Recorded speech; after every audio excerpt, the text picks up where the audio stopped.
The title of my speech is Going Places.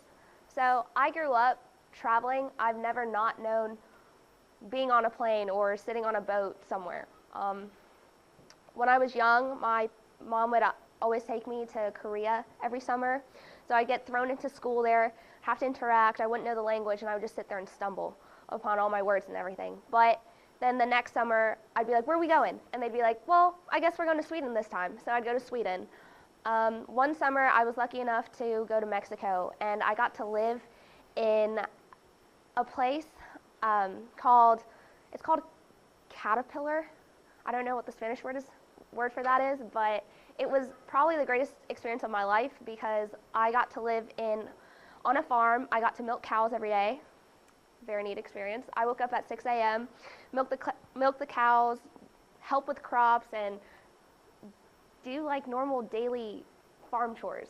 So I thought that was really cool. And then this past summer, I actually went to Korea. I had won an internship to help teach young kids. I had a class full of 6 or 7-year-olds who could not speak a lick of English, and here I am trying to talk to them in Korean, and I'm struggling because I'm not fluent and they're not fluent. And we're just staring at each other, and I'm gesturing like, come on, children, just listen to me, we got this. And they'll just, no, I think I'm going to sit down, or I'll run outside. So that was a little tough and challenging. And then it just makes me, my kids are my life. I love them. They're adorable. And I don't know what it's like to not travel, to be free. And so before I actually came to the Citadel, I got to choose my graduation gift, and I chose to take a tour of Europe on a cruise ship and just see different cities, cultures, and see what it's like, what their version of life is, something that's not like America. So in Europe, if you guys know, the drinking age is 18. Yeah. So to say that I don't remember much would be an understatement of my summer. It was great. Then I came here, and Nabir, y'all don't have freedom. It sucks. I get it. I just got out, and now I'm doing the awful smack here. That's a different story.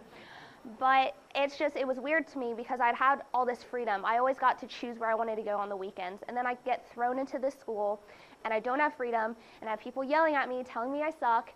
And I'm just like, why am I here? I could be at UGA partying and like choosing where I get to wake up or eat the next couple of hours.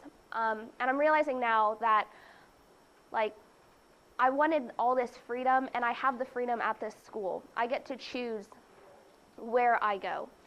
I can choose to be a person that just doesn't do anything, doesn't have any aspirations, or I can choose to be a person that makes a difference, makes a change, whether it be small. I could talk to, my roommate, an old roommate, Camilla, and be like, hey girl, how you doing today? Instead of just walking past her when she looks like she's having a bad day. I'm still going places. I'm just not out and exploring.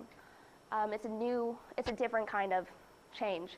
And I think it's for the better because having grown up so free with no rules and everything, I became kind of a crazy person. I was a wild child. And now that I'm here, I'm able to hone that back and to focus on school and studying instead of partying and drinking. Which is very different, and I think it's important for me to be in this change. I mean, I just think it's a great thing that I've finally accepted that going places doesn't always mean traveling to the coolest hotspot, going to the Bahamas, or going somewhere crazy for spring break. It means going somewhere with your own life. So thank you.